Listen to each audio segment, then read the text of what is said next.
If you're watching this, you're about to step inside the darkest corner of the Russian justice system, a place where serial killers pray for death, where hope dies the moment the iron gates slam shut. Hit that subscribe button, smash the like, and drop a comment if you dare, because what you're about to witness will haunt you long after this video ends. March 2019. The Orenburg region of Russia, just miles from the Kazakhstan border. A frozen wasteland where temperatures plunge to -30°C, where the wind cuts through flesh like a blade. It's here, in this desolate stretch of Siberian emptiness, that Black Dolphin Prison stands, a fortress so brutal that even hardened criminals beg not to be sent there. The prison's official name is IK6, Correctional Colony No. 6, but everyone calls it Black Dolphin. Some say the name comes from a sculpture of a black dolphin that once stood near the entrance, donated by prisoners' children who didn't know their fathers were monsters. Others whisper a darker truth, that the name refers to how inmates are transported, blindfolded and bent double, looking like dolphins arcing through water. This isn't just another maximum security facility. This is where Russia sends the worst of the worst. Serial killers, cannibals, child murderers, terrorists, men who have collectively taken over 3,000 lives. Once you enter Black Dolphin, you never leave. Every single inmate here is serving life without parole. There are no second chances, no parole hearings, no hope. But in the winter of 2019, something impossible happened. Something that would shake the Russian penal system to its core. Investigative journalist Katerina Volkov had spent 18 months fighting for permission to enter Black Dolphin.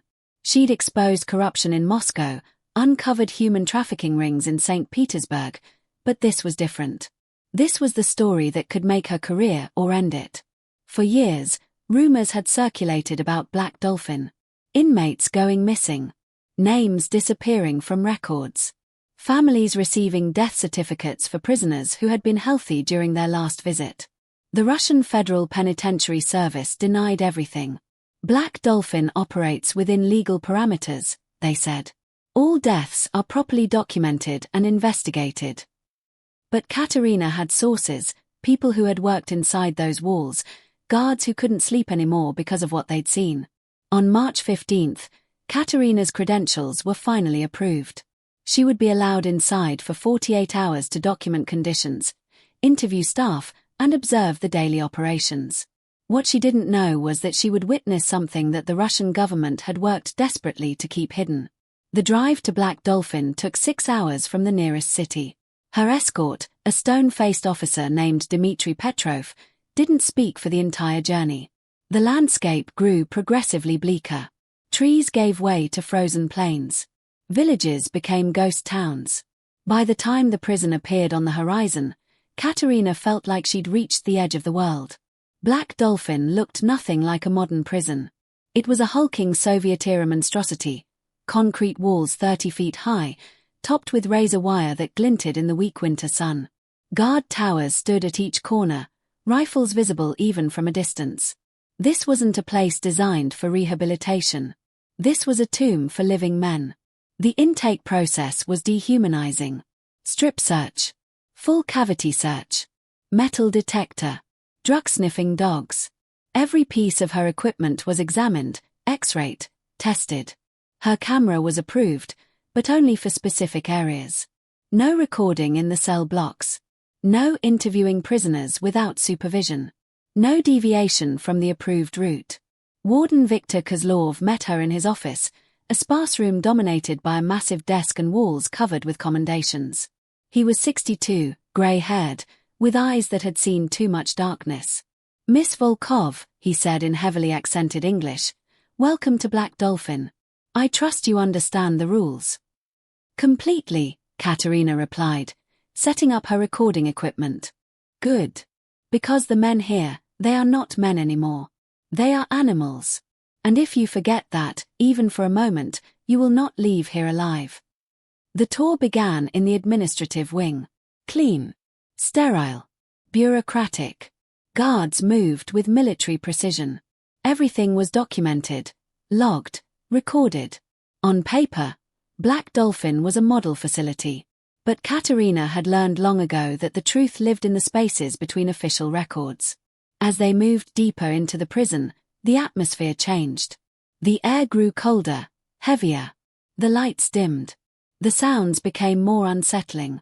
Metal scraping on concrete. Distant screams that were quickly silenced.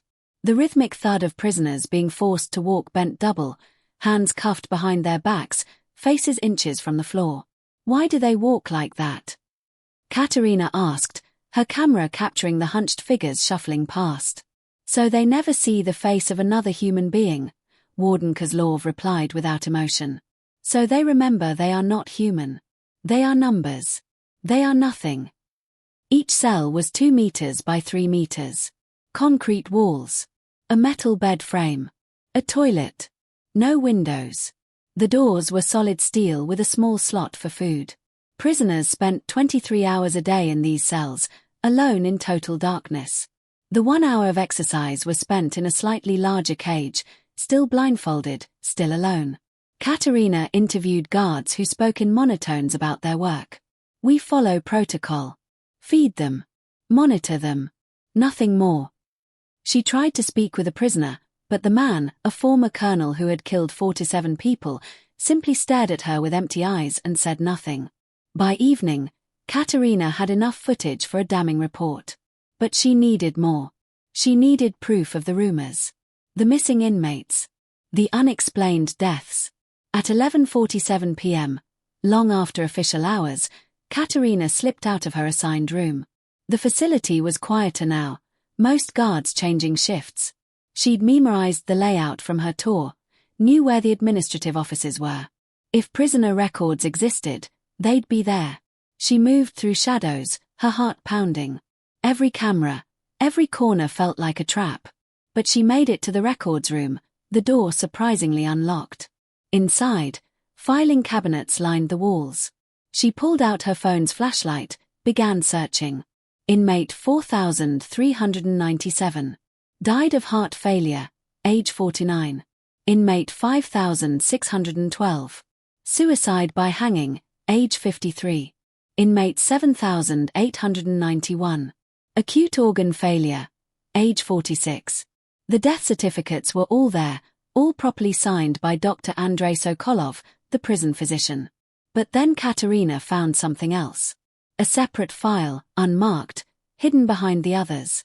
Inside were photographs. Dozens of them. Prisoners. But these men didn't look like they'd died of natural causes. Their bodies showed signs of severe trauma. Burns. Lacerations. Broken bones. And on each photograph, a single word stamped in red ink, experiment. Katerina's blood turned to ice. Her hands trembled as she photographed each document with her phone. This wasn't just neglect. This was something far worse. A hand suddenly clamped over her mouth. A voice whispered in her ear, "You should not be here, Miss Volkov." Before she could scream, everything went black. But when Katerina woke up 12 hours later in her hotel room 600 kilometers away, with no memory of how she got there and all her evidence mysteriously erased, she found a single note tucked into her jacket pocket. Prisoner 9104 knows everything. Ask about Project Midnight. If you want the truth, you'll have to go back inside. Katerina Volkov stared at the note for 3 days straight. Her apartment in Moscow had become a prison of its own. She'd checked every window, every lock, convinced that whoever had drugged her and erased her evidence was watching. The Moscow police were useless. You have no proof of any crime, Miss Volkov. Perhaps the stress of your work is affecting your judgment. But Katerina knew what she'd seen. Those photographs were real. Project Midnight was real. And someone powerful wanted it buried. On the 4th day, a package arrived. No return address. Inside was a USB drive and a burner phone. Katerina plugged the drive into her laptop, her hands shaking. The screen filled with video files, dozens of them, all dated between 2015 and 2019. She clicked the first one. The footage was grainy, shot from a security camera angle. A medical facility. Sterile white walls. But this wasn't the prison infirmary she'd been shown during her tour. This was something else entirely, somewhere deep beneath Black Dolphin's official structure. On a metal table lay a man, strapped down, his body covered in electrodes. Standing over him was Dr. Andrei Sokolov, the prison physician, and two other figures in military uniform she didn't recognize. Subject 47, Trial 17. Dr. Sokolov's voice came through the speakers. Increasing dosage to 250 milligrams. Let's see if he survives this time. The prisoner on the table began to convulse. His screams were inhuman, primal. The video lasted 8 minutes. By the end, the man was dead. Dr. Sokolov made notes on a clipboard while the uniformed figures discussed acceptable loss ratios and necessary sacrifices for national security. Katerina watched 17 more videos.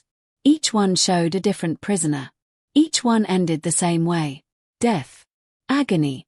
Casual indifference from the people conducting these experiments. Whatever Project Midnight was, it wasn't just abuse. It was systematic human experimentation on a scale that hadn't been seen since the darkest days of the Cold War. The burner phone rang at exactly midnight. Katerina answered, her voice barely a whisper. Who is this? Someone who wants the truth exposed as much as you do. The voice was male, Russian accent, digitally distorted. Prisoner 9104. Real name, Alexei Volgin. Former FSB agent. He helped design Project Midnight before he discovered what they were really doing. They framed him for murder to silence him. He's been inside Black Dolphin for 3 years, but he's documented everything. Names, dates, locations, the entire operation. Why are you helping me? Katerina asked. Because I have a daughter your age. And because what's happening in Black Dolphin is going to spread. There are plans to expand Project Midnight to 6 other facilities across Russia. Thousands more will die. You're the only journalist with the courage to stop this. How do I get to prisoner 9104? I can't just walk back in there. You don't have to. He's being transferred tomorrow. Medical emergency, they claim. But really, they're moving him to a black site to permanently erase him. The transport leaves Black Dolphin at 0600 hours. Takes Route M5 toward Moscow. 2 guard vehicles, 1 prisoner transport. At kilometer marker 847, there's a stretch of road through forest. The convoy will be vulnerable there.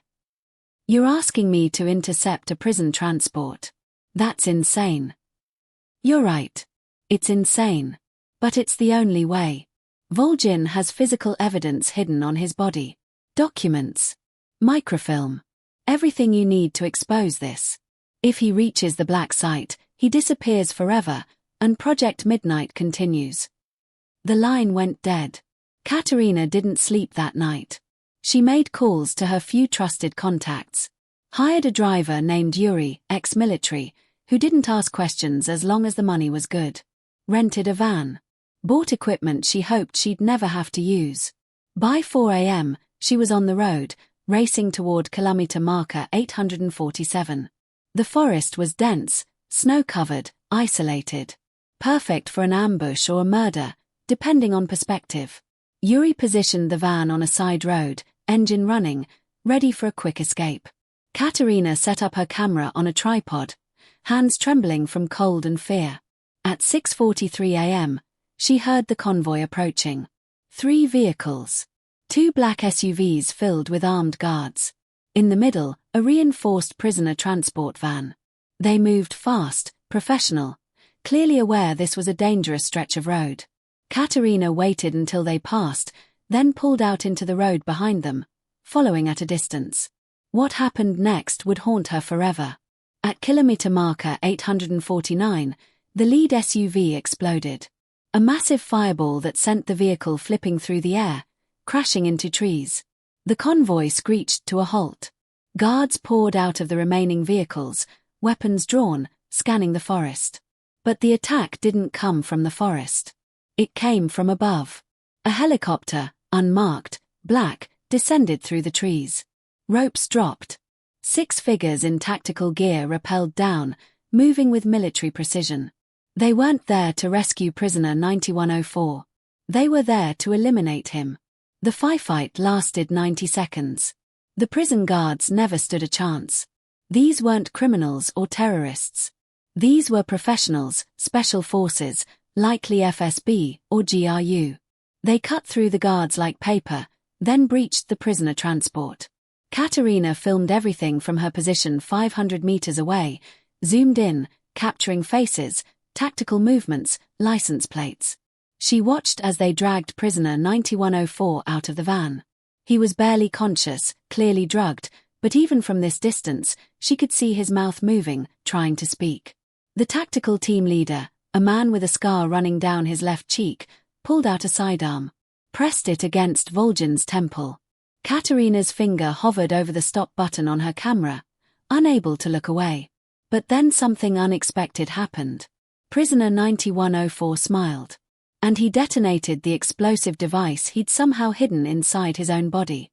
The blast vaporized him and 3 of the tactical team members instantly.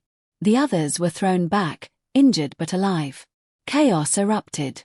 The helicopter pilot panicked, began ascending too quickly.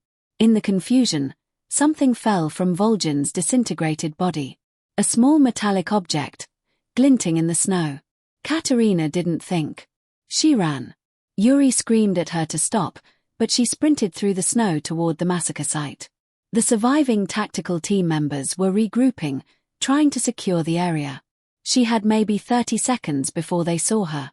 She reached the object, grabbed it, shoved it into her jacket. A USB drive, sealed in a waterproof metal case, still warm from the explosion. She turned to run.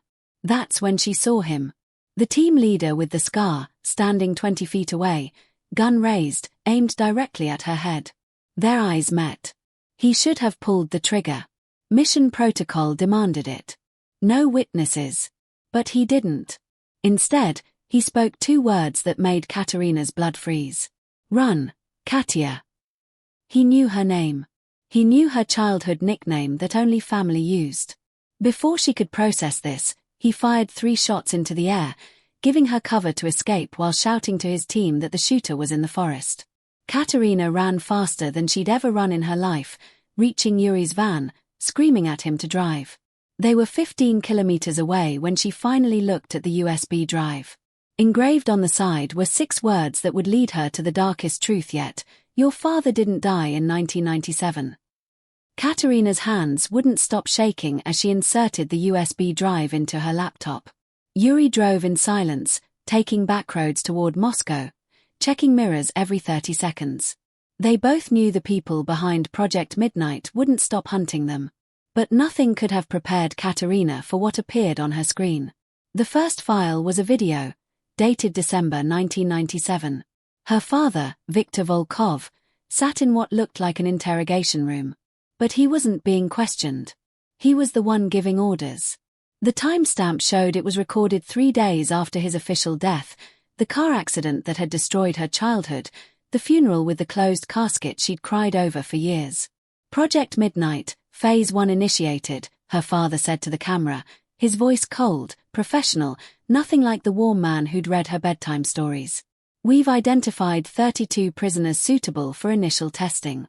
Chemical enhancement protocols begin tomorrow. If successful, we'll have created the perfect covert operatives. Men with nothing to lose, enhanced strength and pain tolerance, completely expendable. Katerina felt sick. She paused the video, steadied her breathing, forced herself to continue. The files revealed everything. Project Midnight wasn't just human experimentation. It was an attempt to create super soldiers using prisoners as test subjects. The Russian government, desperate to maintain military superiority after the Cold War, had authorized a black budget program. Prisoners at Black Dolphin were perfect test subjects. Society had already thrown them away. No one would miss them. No one would ask questions. But the experiments went wrong. Horribly wrong. The chemical compounds, designed to enhance strength and eliminate fear, had catastrophic side effects. Subjects became violent, uncontrollable, psychotic. 63 prisoners died in the first year alone. But instead of shutting down the program, her father had doubled down, convinced he could perfect the formula. File after file showed Viktor Volkov's descent into obsession. Test results. Autopsy reports. Video footage of prisoners begging for death as the chemicals ate them from the inside.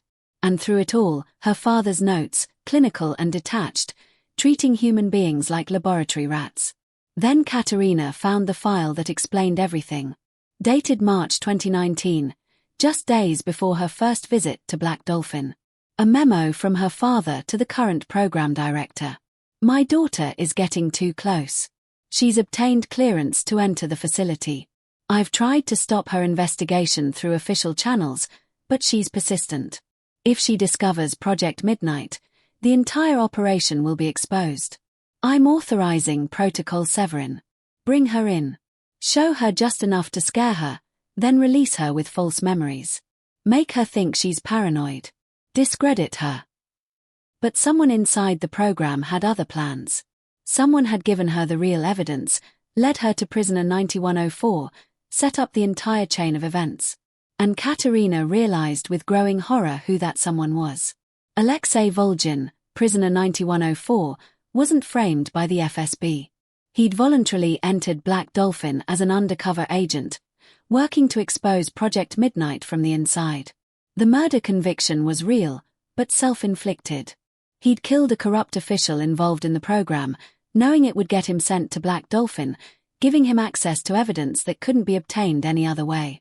And he'd sacrificed himself to get that evidence to her. The explosion wasn't a suicide. It was a dead man switch, timed to trigger if his captors tried to extract him alive. He'd known they would come. He'd been counting on it. The final video file was recorded the night before his transfer. Volgin, gaunt and scarred, staring directly into a hidden camera he'd somehow smuggled into his cell. If you're watching this, Katerina Volkov, then I'm dead. Good. That means the plan worked. The drive contains everything.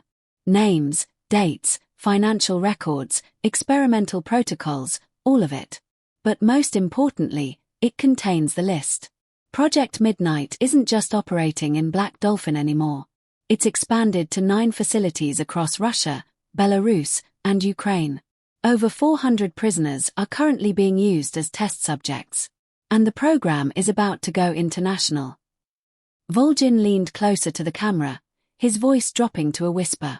Your father isn't the monster you think he is. He created this horror, yes. But 5 years ago, he realized what he'd done. He's been working to dismantle it from the inside, but he can't do it alone. The people funding Project Midnight are too powerful, too connected. Politicians, oligarchs, military leaders. They'll kill anyone who threatens their investment. Victor faked his own death to protect you. Everything he's done since, including trying to scare you away from this story, was to keep you alive. But now you have the evidence. You have the power to end this. Publish everything. Send it to every media outlet, every human rights organization, every government watchdog. Make it too big to bury. Volgin's face hardened. But understand this. The moment you go public, you become the most wanted person in Russia. They will hunt you. They will try to discredit you, arrest you, kill you. You'll spend the rest of your life looking over your shoulder. So you need to decide right now. Are you willing to pay that price? The video ended. Katerina sat in silence for a long moment. Outside, the Moscow skyline appeared on the horizon. Yuri glanced at her. So what do we do? She thought about her father, alive somewhere, carrying the weight of hundreds of deaths. She thought about the prisoners, tortured in the name of national security. She thought about all the future victims if she did nothing. We burn it all down, Katerina said quietly. For the next 72 hours, Katerina worked non-stop. She encrypted the files, created multiple backups, distributed them to trusted contacts across 3 continents. She wrote a comprehensive expose, 5,000 words documenting every detail of Project Midnight. At exactly 9 p.m. on March 23, 2019, she hit publish simultaneously on 12 different platforms. The response was immediate and explosive. International media picked up the story within hours. Human rights organizations demanded investigations. Western governments issued sanctions. The Russian government denied everything, called it American propaganda, but the evidence was too overwhelming, too detailed, too damning. Within a week, Black Dolphin was raided by international observers. They found the underground facility exactly where Katerina's documents said it would be. They found chemical compounds, medical equipment, and worst of all, they found 19 prisoners still alive, bearing the scars of experimentation. Arrests were made. Low-level officials, sacrificial lambs to protect those at the top. Dr. Andrei Sokolov was found dead in his apartment, apparent suicide, though no one believed it. Project Midnight was officially terminated, though Katerina knew versions of it probably continued in places she'd never find. As for Viktor Volkov, he vanished. No trace, no leads, no body. But 3 months after her article went viral, Katerina received a postcard from Argentina. No message, just a picture of a black dolphin swimming in the ocean, free. She kept that postcard on her desk as she continued her work, exposing corruption, giving voice to the voiceless. The death threats never stopped. She moved constantly, never sleeping in the same place twice, always watching for the scar-faced man who'd let her live. Then, on a cold December morning exactly 1 year after she'd first entered Black Dolphin, Katerina found an envelope slipped under her hotel room door. Inside was a single photograph. It showed her father, standing outside a small cafe in Buenos Aires, very much alive, very much older, but smiling for the first time in what must have been decades. And written on the back in his handwriting, "I'm sorry I couldn't be the father you deserved. But I'm proud of the woman you became. Stay safe, little one. They're not done with us yet." Katerina turned on the news that morning to discover that 3 former high-ranking Russian military officials had been found dead in their homes overnight. All 3 had been primary investors in Project Midnight. All 3 had been killed with the same method, a signature that matched unsolved assassinations dating back 20 years. Her father was still fighting. Still cleaning up the mess he'd created. Still trying to pay his blood price. But the final twist came when Katerina's research assistant burst into her office, pale and shaking, holding a leaked document from the CIA. It revealed that Project Midnight had a twin. An American program, running parallel experiments on death row inmates in 3 undisclosed facilities. Same methods. Same chemicals. Same horror. Katerina stared at the document, feeling the weight of what this meant. Project Midnight wasn't a Russian problem. It was a human problem. And shutting down one facility had only scratched the surface. She opened her laptop, started a new file, began typing. This story was far from over. In fact, it had only just begun. And somewhere in the darkness of a black site prison, in a country that prided itself on freedom and justice, another prisoner screamed as the experiments continued. Because monsters don't just exist in places like Black Dolphin. They exist wherever people decide that some lives matter less than others. Wherever power justifies any means. Wherever humanity forgets that every number, every statistic, every expendable subject, was once someone's child. The real horror isn't the existence of prisons like Black Dolphin. It's that we've built them everywhere. We've just gotten better at hiding them.